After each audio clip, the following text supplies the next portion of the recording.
السلام علیکم ورحمۃ اللہ وبرکاتہ۔ ناظرین، امید کرتا ہوں کہ تمام احباب خیر و عافیت کے ساتھ ہوں گے۔ اللہ کریم آپ سب کی ہر حوالہ سے مدد فرمائے۔ میں آپ کے سامنے کافی شاندار، کافی خوبصورت، کافی نالجیبل ویڈیو لے کر کے آیا ہوں۔ مجھے امید ہے کہ آپ اس ویڈیو کو لائک کرنے کے ساتھ ساتھ چینل کو بھی سبسکرائب کریں گے۔ حضرت مولانا جلال الدین رومی علیہ رحمت و رضوان بہت بڑے اللہ کے ولی گزرے ہیں۔ آپ نے فرمایا کہ 3 کام صبح اٹھنے کے ساتھ ساتھ کر لیا کرو۔ یعنی صبح جب آپ اٹھتے ہو، یعنی صبح کے وقت آپ 3 کام کر لیتے ہیں تو آپ کی دعا جو ہے وہ کبھی بھی رد نہیں ہوگی۔ اللہ رب العزت آپ کی دعا کو قبول کرے گا۔ آپ کی زبان کے اندر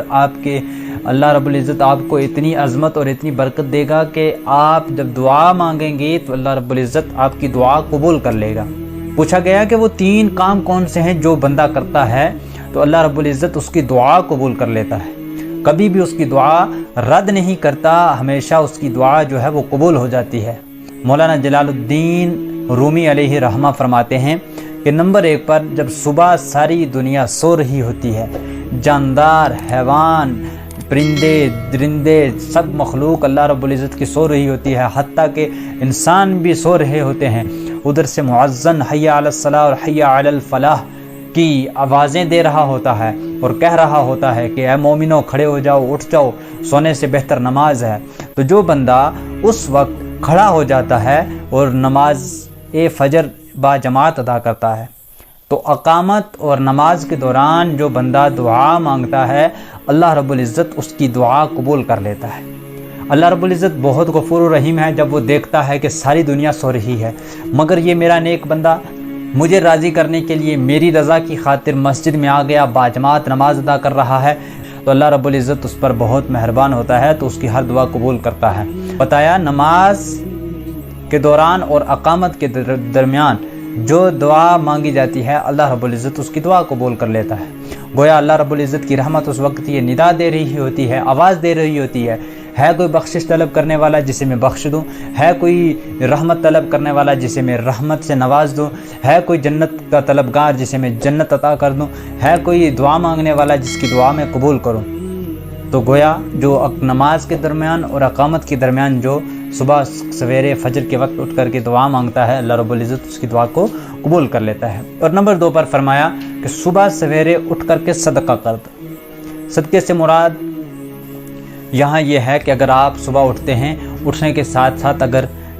چرندے پرندوں کو، حیوانوں کو اگر آپ رزق دیتے ہیں، چوگ ڈال دیتے ہیں پرندوں کے لیے یا انہیں پانی رکھ دیتے ہیں ان کے لیے، یہ بھی صدقے کے اندر گنا جاتا ہے۔ صدقے کے تعلق سے میں آپ کو ایک واقعہ بتا دوں کہ حضرت سیدنا موسیٰ علیہ نبینا صلاۃ والسلام کے زمانے میں ان کی امت کے اندر ایک شخص ایسا تھا جو بہت غریب تھا، بہت مفلس تھا، بہت ہی غریب تھا۔ اس کے پاس کھانے کے لیے کچھ نہیں تھا، پینے کے لیے کچھ نہیں تھا۔ ایک دن حضرت موسیٰ علیہ الصلاۃ والسلام کی بارگاہ میں آ کر کے کہنے لگا کہ اے اللہ کے نبی میں بہت غریب ہوں، میرے پاس کھانے کو کچھ نہیں ہے، پینے کو کچھ نہیں ہے، پہننے کو کچھ نہیں ہے، تو آپ اللہ رب العزت کی بارگاہ میں جا کر کے میرے لیے یہ دعا کر دیں، میرے لیے میری یہ گزارش اللہ رب العزت کی بارگاہ میں کر دیں کہ مولا جتنا میرے حصے کا رزق ہے، جو میری زندگی بقایا ہے، اس کا جو رزق تیرے خزانے میں ہے وہ مجھے ابھی عطا کر دے،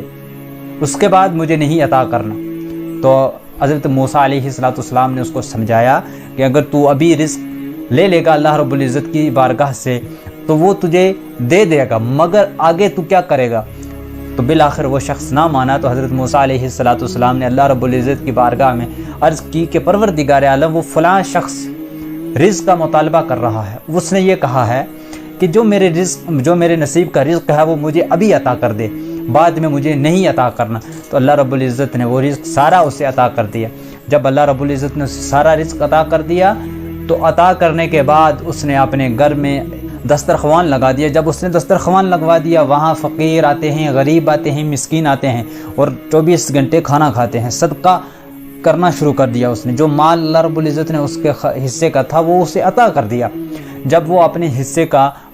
مال لے کر کے غریبوں مسکینوں میں صدقہ کی نیت سے اس نے غریبوں فقیروں کو کھانا کھلانا شروع کر دیا، بھوکوں کو کھانا کھلا رہا ہے، پیاسوں کو پانی پلا رہا ہے، جس کو پیسے کی ضرورت ہے اسے عطا کر رہا ہے، پیسے عطا کر رہا ہے۔ تو اسی طریقے کے ساتھ جو حاجت لے کر کے آتا اس سے اس کی حاجت پوری کی جاتی۔ بالآخر ایک دن حضرت موسیٰ علیہ السلام نے پورے شہر میں اس شخص کا تلاش کے لیے نکلے، اور جب اس شخص کی تلاش کے لیے حضرت سیدنا موسیٰ علیہ نبینا صلاۃ والسلام نکلے تو دیکھا گیا، جب وہ شخص ملا تو اس سے پوچھا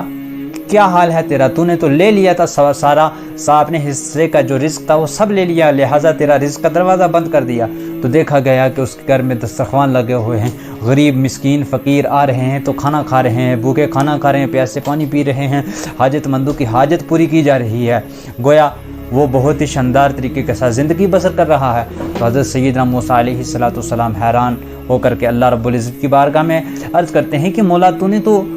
اس کے رزق کے دروازے بند کر دیے تھے، اسے سارا رزق عطا کر دیا تھا۔ تو اللہ رب العزت کی بارگاہ سے جواب ملتا ہے کہ اے موسیٰ، اس نے میری راہ میں خرچ کرنا شروع کر دیا، جب سے اس نے میری راہ میں خرچ کرنا شروع کر دیا تو میں نے اس کی راہ میں خرچ کرنا شروع کر دیا، لہٰذا وہ غریبوں مسکینوں میں صدقہ کرتا ہے، بانٹتا ہے، غریبوں مسکینوں کی مدد کرتا ہے، انہیں کھانا کھلاتا ہے، پانی پلاتا ہے، تو میں نے اس کی مدد کرنا شروع کر دیا ہے۔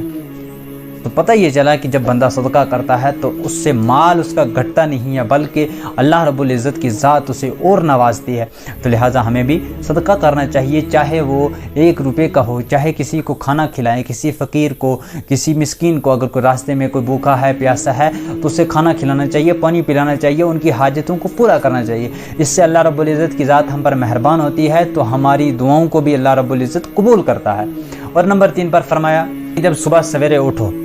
تو اللہ رب العزت کی رضا حاصل کرنے کے لیے خوشی کے ساتھ